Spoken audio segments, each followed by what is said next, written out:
Good morning. All right, well, another day, another nice day. We're gonna keep working on our cover crop seed, oats and radishes here. Dad's getting this tractor ready to go. He already got the drawbar switch. Let me show you though what that involves.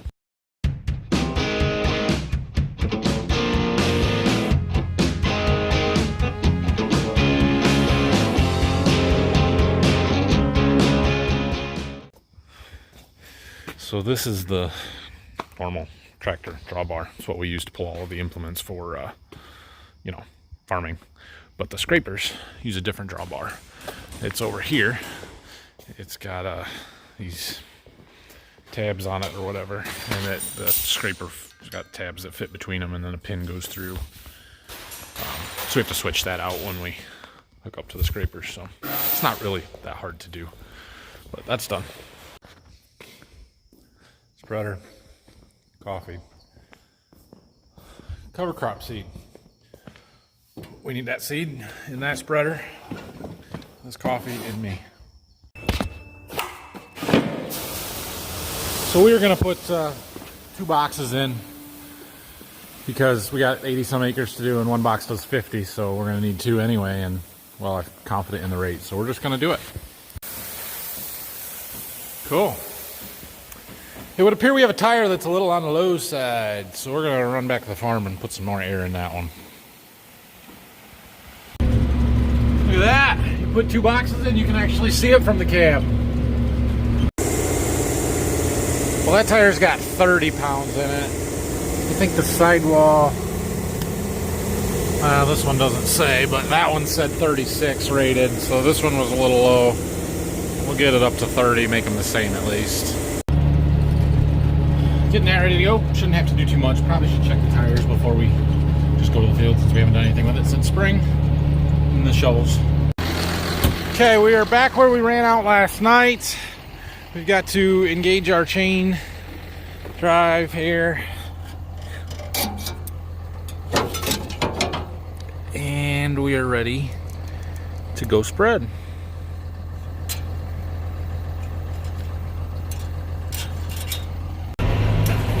Okay guys, so I just found something out about this tractor. Now keep in mind, this tractor is our 7520. We bought this tractor new in 2004. My dad and uncles did a gold key tour on it. Their names are on the inside of the hood because they watched it go down the line at the factory. I've sat in this tractor a lot. It's got 3,700 hours on it. It's not new. It's not like I've never driven it, and I just discovered something in the cab here. Check this out. You see this little seat here? It's not bad. It's a nice seat. It says John Deere on it. Got these nice green stitching. Look at this. It raises. I had no idea. And look how much it's faded.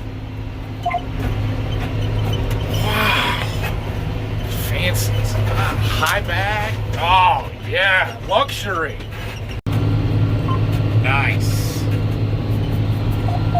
Seriously, I had no idea it would do that.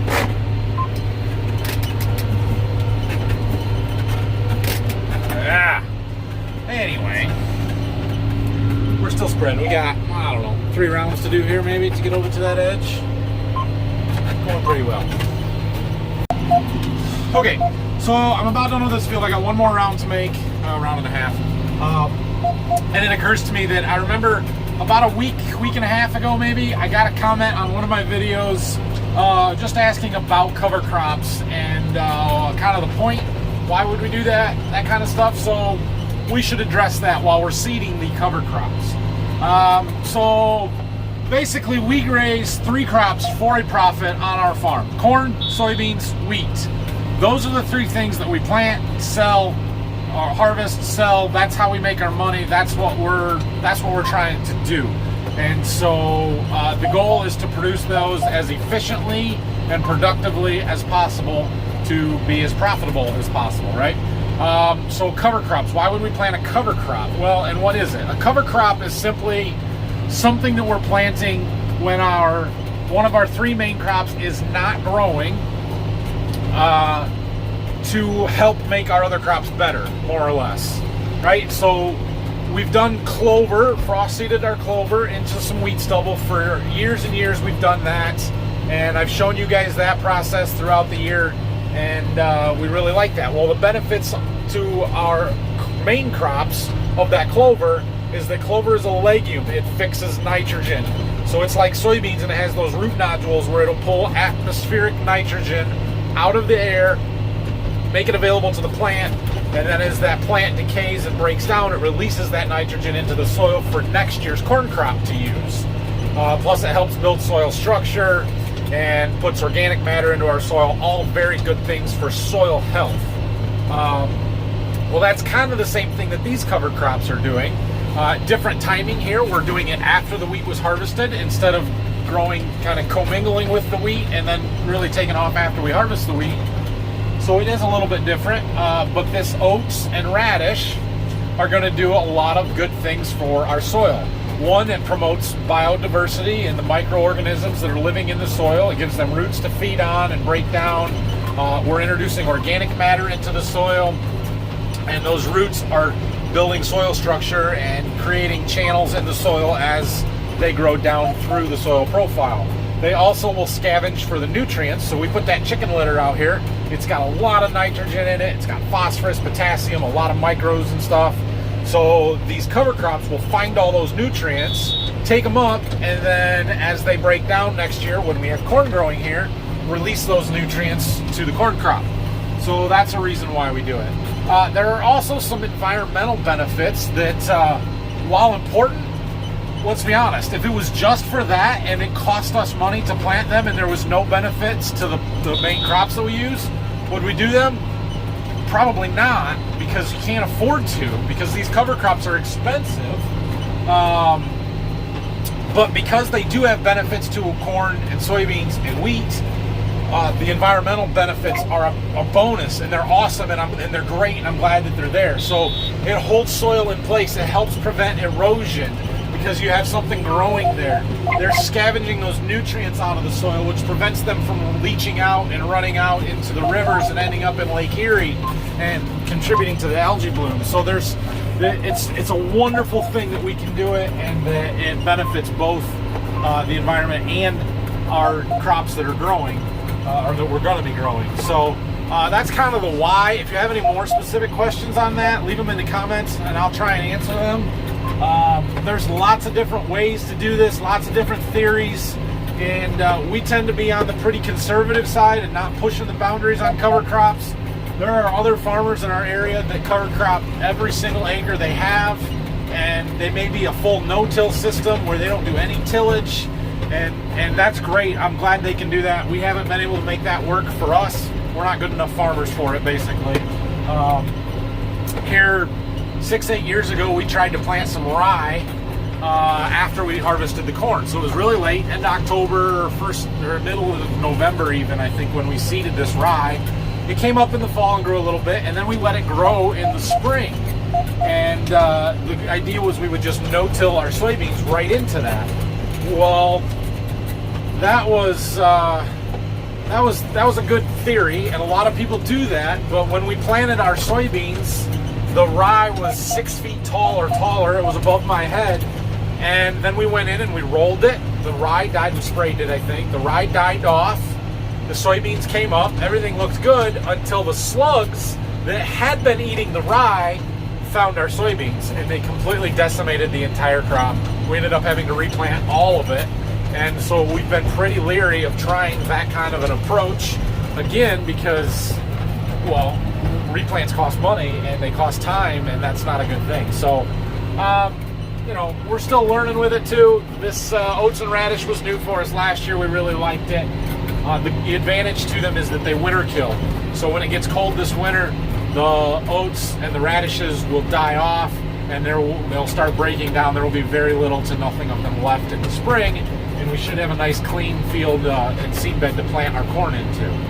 So what I find with the cover crops is that the more you use them, the more challenges and problems that arise from them, and the more things you then have to address, which isn't necessarily a bad thing, but there's a steep learning curve with them. So anyway, we like the oats and radish. We like the clover. We do use them. This timing after wheat harvest seems to be the best one for us, trying to plant them after corn or soybeans comes off, we just don't have enough growing season left to make anything really valuable work for us. So that's why we do what we do, and a little bit about what cover crops are. That's a 6-minute clip. I'm sorry, that was really long. Okay, I got this field done. We've pretty well covered it all, but it says I only did 123 acres out of the 128 that's in the field. That's because I did not do the ends. I just left it on as we turned around the ends, so there's about 5 acres between all those turns that didn't get done, which is fine. It means we won't use quite as much seed, and because I got some of that on a little heavy, we might actually come out about right. So anyway, we got to disengage this, otherwise it will leave a trail of seed all the way to the next field, and we don't want that. Look at that farm over there. All right, on to the next field. We got about 42 acres, I think, in the next one. I'm probably not going to film much of it because now I'm super long-winded and this video is going to get long if I film too much today. Okay, I got done with this next 40-ish acres, whatever it turned out to be. I'm supposed to have enough left for 20 acres. I think that's pretty close. Hard to tell until we run it out.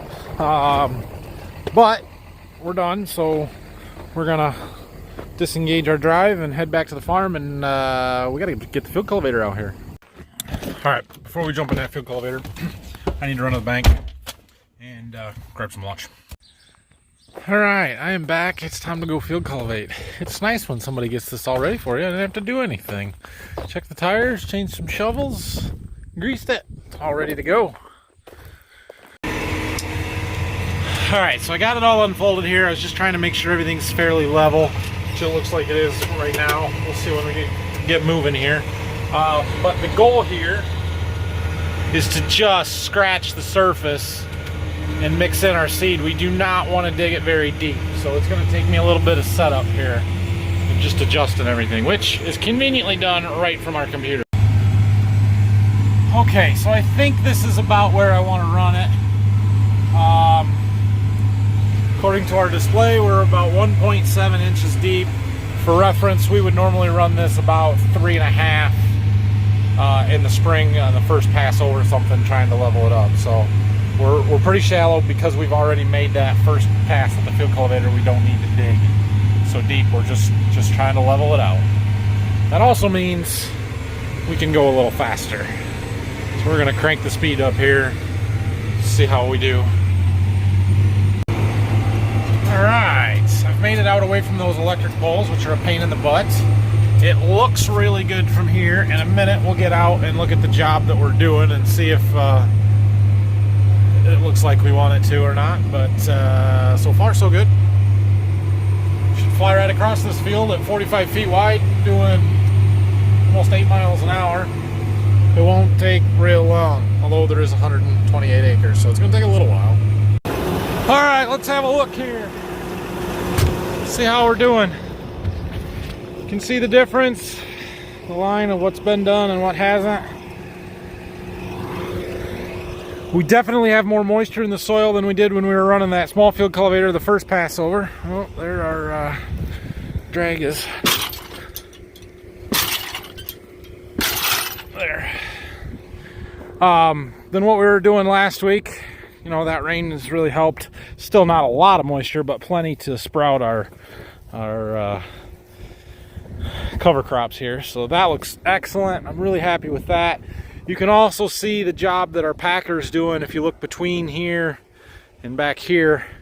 Not that this is bad, but it's just, you got a little bit of ridging. You got some of these bigger clods here like this, and back there it's smooth. Clods are either pushed down or busted up. Beautiful. It's exactly what we're going for. And if you come back over here and look, I stopped here because look how rough it is just off this edge. This stuff was the same as that. So we're breaking up all of these bigger clods that we had left from the ripper pass and the first time over with the field cultivator. You know, you can see the rains really mellowed those out and started to break them up, but as they run through the field cultivator and then the packer, it looks like this, and that's much better. This is corn planter ready.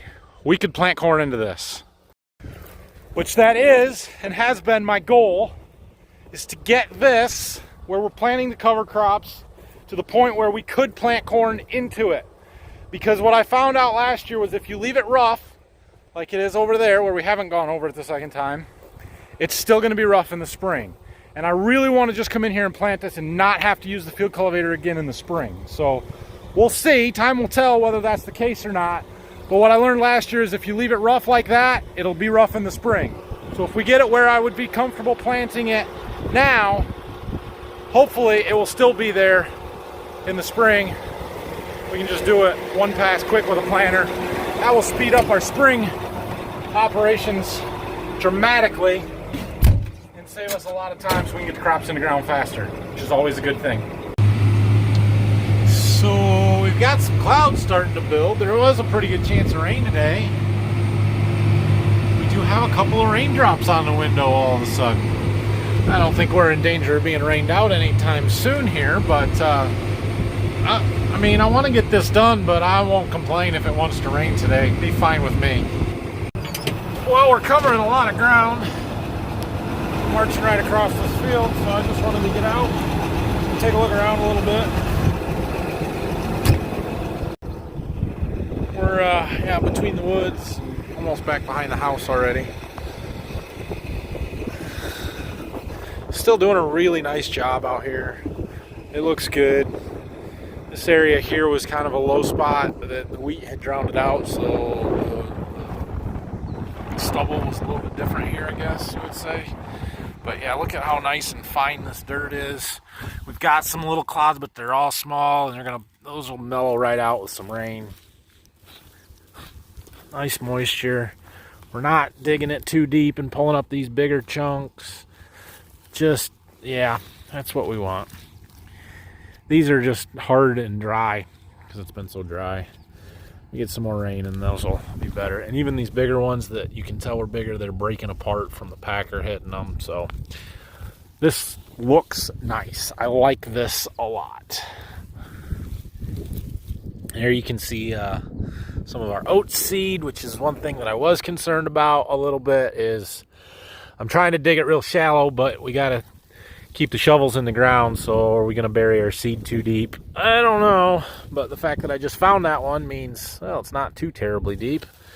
So most of it should grow. I think we'll be just fine. Looks like a thumbnail to me.